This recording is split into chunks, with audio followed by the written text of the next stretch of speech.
Hi, I'm Brickroad, and can I just quickly share what was my very first opinion of Metal Gear Solid 3 when I first powered on my PlayStation 2 back in the day was, wow, that intro's really lame. Because Metal Gear Solid 2 had this amazing intro with this incredibly grabbing music and these wonderful visuals, and it gave you all the feels and pulled you into this game that you were about to play. And then Metal Gear Solid 3 just has, oh, it's a silhouette of Snake wrestling some dude. Not as good. I like Metal Gear Solid 3, and this game was suggested by Runthrough. He actually decided he was going to, for his Patreon award, he said he wanted the Metal Gear Solid. He said, you gotta put some Metal Gear Solid on your channel, Brickroad. And I let's played Metal Gear before, and I kind of did a teaser at the beginning of that, where I booted up Metal Gear on the Metal Gear Solid 3 HD collection. And I made a joke where, I could never play Metal Gear Solid 3 as a Let's Play. I would just be hiding in the grass and crying. I'm a lot better at the game now than I was then. As you see, I actually went ahead and picked hard difficulty. I can beat this game on hard difficulty now. Not without some pains. Not without some kicking and screaming. This is my favorite Metal Gear Solid game out of the series. I haven't played a Metal Gear Solid game that I've disliked. So yeah, Metal Gear Solid 3. It's going to be a lot of fun. And I've decided I'm going to try to do a little something different. Because when you Let's Play a Metal Gear Solid game, you kind of have to state your goals for the Let's Play. Just because there's so many ways to play these games. Some people like to do the extreme mode big boss ranks. That's not going to be me. I'm not that good at the game. Some people like to do the full story mode where they show all the cutscenes. That's not going to be me either. Because this game, if I showed all the cutscenes, the Let's Play would be 3 times longer. Let's just be honest. It would be incredibly, incredibly long. So, we're going to watch this opening cutscene here, just to kind of give you guys the context you need for how the story's beginning.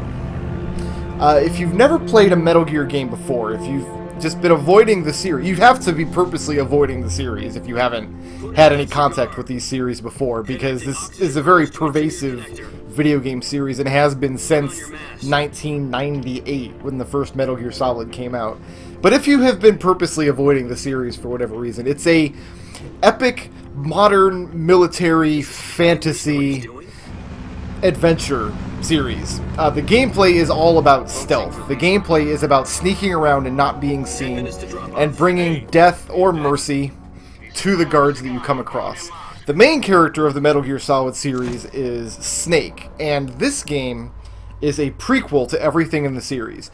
Chronologically, Metal Gear Solid 3 is the earliest in the timeline. This game takes place in 1964. Just to give some comparisons, the first Metal Gear Solid takes place in, I want to say 2004, maybe 2005. And then the most recent game, Metal Gear Solid 4, most recent chronologically, I mean, Metal Gear Solid 5 takes place in the 80s. Metal Gear Solid 4 takes place in 2014, which at the time that game came out was still in the future. Now it's in the past. What a wonderful modern world we live in. So one of the draws of this game, when it came out, there was a bunch of new features that it had that the Metal Gear Solid series had not played with before. For one, the time period. It's a different setting. It's the 1960s. It's during the Cold War. Obviously, the hero's not Solid Snake. They didn't come right out and explain who the hero was when the game, in the run-up to the game's release. But people pretty much guessed who it was. It was pretty obvious. We are playing a character named Snake, who looks like Snake and sounds like Snake and plays like Snake, but he's not actually Solid Snake. The other major change was the bulk of the game. Most of this game takes place outside, in an outdoors environment, in the jungles of somewhere in the Soviet Union, somewhere in Russia. I'm not sure geographically where Tselinoyarsk is, but clearly it's not. You're not in Siberia. You're in the wetlands. It's probably somewhere in the southern area of Russia. Not sure geographically. I tried to do the research. I tried to look it up and find out. I've got some important news. We're gonna skip this scene. Tried to find out where it was. I wasn't able to. So either it's a fictional location or I just wasn't diligent enough with my Wikipedia trolling. Gameplay-wise, the biggest change between the previous two Metal Gear Solid games and this one is there's no radar. In Metal Gear Solid 1 and 2, you get a little inset on the screen that shows you where the guards are and what direction they're looking, so you can plot your course through the maps. So my first thought when I booted this game up is, wow, that's a lame intro. And then my second thought is, sweet merciful Christ, how am I supposed to play this game with no radar? It's going to be impossible. But going through the game, what I learned as I learned the game and came into it, it was difficult to go back. Actually, I found that the environments being much larger and much different from like the little tiny enclosed environments of MGS 1 and 2, now you're in these vast open areas with lots of exits and lots of ground to cover. So it's easier to spot guards from a distance away just by looking and being careful than it was in MGS 1 and 2, where guards would... You had blind spots everywhere. You're constantly going around corners and between boxes and things. And the other thing that makes it work is this game has a very in-depth melee combat system called CQC, which stands for Close Quarters Combat. The idea is, if you get spotted in this game, you can fight your way out. Fighting your way through this game is a totally viable option, especially on the lower difficulty settings. On normal and lower, you can play the whole game, totally ignore the stealth aspect of the game, and just beat everybody up. In MGS 1 and 2, that really wasn't an option. A lot of times in those first two games, if you got spotted, you might as well just die and restart the map. But in MGS 3, you always have the tools you need to either escape the alert and wait it out, or to fight your way through. And it's because Naked Snake in this game has a one-button instant knockout move, which neither Solid Snake nor Raiden had in the previous two games. So it makes the game work. It doesn't need a radar. And actually, going back to the first two games, as amazing as they are, I learned that I play quite a lot of those games by just looking at the little radar screen and ignoring everything else on the screen. And isn't that a shame? So we open up jumping out of an airplane into Russian territory because there is a weapons scientist who defected to the U.S., Soviet weapons scientist who defected to the U.S. along with his family. His name is Sokolov. And unfortunately, there was this big to-do in Cuba, something about a missile crisis. I don't know if I just made that up or whatever. But in order to negotiate with the Soviets, we gave Sokolov back. And now Sokolov is designing terrible, terrible weapons for the Soviets, and that's bad. So they're saying, you know what? We're going to take this dude, Naked Snake.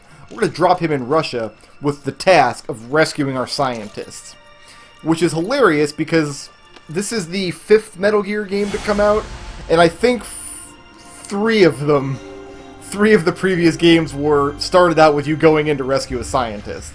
In Metal Gear 1, you had to go in to rescue Dr. Madnar. In Metal Gear 2, you had to go rescue Dr. Marv. And then in Metal Gear Solid, you had to go in and rescue the DARPA chief and the Arms Tech president.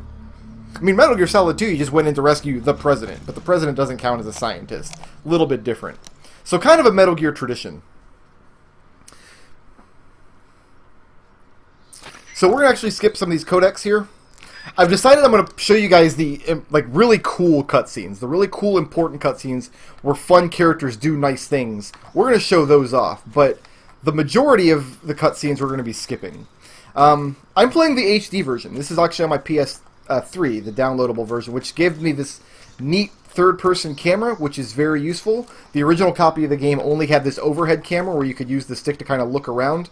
Both cameras are useful over the course of the game. I'll be using both. Right now we don't have any equipment because we lost our backpack in a tree. So the first thing we're going to be doing is collecting that so we have some gear. Other thing you have to worry about in this game is eating, because you're lost in the jungle. You are totally on your own. You have to fend for yourself as far as food and medicine.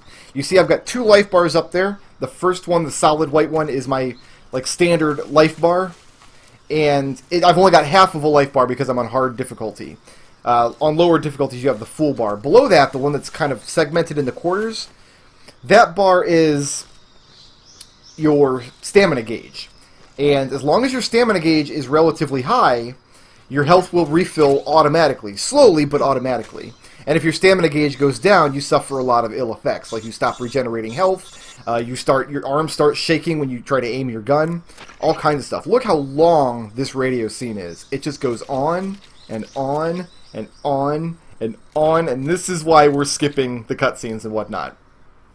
Not this one, though. We'll watch this one.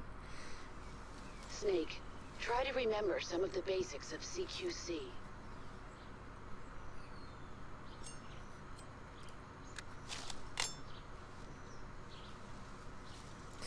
So the new system is CQC, where Snake can hold a gun and a knife at the same time. In the first two Metal Gear games, if you had a weapon equipped, you couldn't punch or attack. In this game, though, you see my weapons screen here. I got a little CQC icon on various weapons showing me which ones I can CQC with, which means I have my weapon, I can draw it, I can put it away, and even when it's drawn, I can do my little punch-punch-kick combo. So that's pretty cool. That's a big thing. Just to kind of unpack how detailed this game gets with its combat. And the little weapon screen down there, the top bar is my suppressor. Without the suppressor equipped, the shot is a lot louder. So obviously we want to keep that equipped. We have two suppressors. They do deteriorate over time, and if you run out of suppressor, your gun is basically worthless. Anything that's loud in this game is worthless. Under that, it's showing me that I got 23 total bullets. I can carry a total of 25. On lower difficulty levels, you can carry more bullets at a time. And then beneath that, it shows me how many bullets are in the clip. Reloading in this game, there's actually an exploit, because if you fire all your bullets, like this, just get rid of all of them, he's got to actually go through this reload animation where he pulls a new clip out and puts it in before I can fire again. But if I'm firing and I unequip and re-equip real quick, I get the whole thing reloaded in like a split second. That's a little exploit we will absolutely be using throughout this run. Life Medicine is extremely useful. That actually refills my health bar. The first two Metal Gear Solid games, you just got rations to refill your health bar. But this time, rations refill your stamina bar. And you have to rely on your stamina bar to refill your health. So the Life Med is very important because it's the only way to refill your health. That thing I just shot was a Kerotan. And that is going to be my goal in this run, is to shoot all of the Kerotans in the game. There are one of those little frogs on just about every single map in Metal Gear Solid 3. There are 64 total. Some of them are excruciatingly well hidden, and some of them are infuriating to get, but we're going to get them all in this Let's Play. On the original PS2 version, I hunted them all down, with some pointed help from GameFAQs here and there, but I got all of them. And if you get all of them, you unlock the stealth camo, which means you're invisible, which is a lot of fun. Another Metal Gear Solid tradition is to get your invisibility camo if you fulfill certain goals through the game. But I haven't done that on the HD collection yet, so I really want to do that so I have my stealth camo to play with on future playthroughs. These crocodiles need to go to sleep. This one too. Let's not step on their tail or they'll wake up. Oh, he woke up anyway. So what I just picked up there, that SP Mark 22, that is actually another suppressor. So now I've got 3 suppressors for the Mark 22, which is my standard tranquilizer gun, which is the most important gun in any Metal Gear Solid game. I got fruit in this tree up here, don't I? Yeah, there it is. You can just barely see it. But it'll be delicious. Did it fall? Ah, there it goes. Our fruit C. And then, if my notes are correct, I gotta hope my notes are correct, otherwise it's gonna be awful. Right up here is my next frog. You can see how badly these things are hidden. How they're so tiny. But we're going to do our best to hit all of them. I've got a checklist in front of me. I'm actually marking as I go. Hey, Snake. I don't think so. We're going to eat you. Right now we're just doing this little prologue mission where we go in. We probably won't need to eat at all during the little prologue mission, to be honest. But it's nice to have the food if we need it, you know? So this is the first screen that actually has guards on it.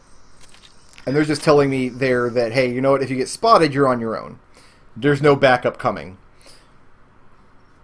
So if all goes well, First thing I want to do, actually, is put some better camouflage on. This leaf camo will be better. And for face paint, I don't know why it starts you out with the splitter, because this woodland will be much better here. Actually, green might be better. These, of course, are just novelty face paints. You just... just for funsies. I don't think there's any benefit to ever using any of these. But there is benefit to using some of these other face paints here. For example, this brown face paint is very useful because O2 gauge will not diminish. You can breathe underwater indefinitely with that brown face paint. And this green face paint, the grip gauge won't diminish. Okay, well, I'm not going to be doing a lot of gripping, so we're just going to go to woodland just because it looks cooler. So, you can see the guards over there. Maybe you can't. They're way off in the distance there.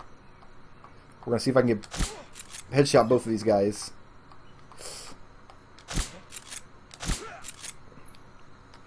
A huge amount of this game is aiming those headshots. And I am notoriously bad at aiming in games.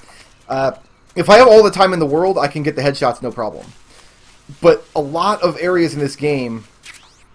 Sniper rifle, which we won't be using. At least not in the...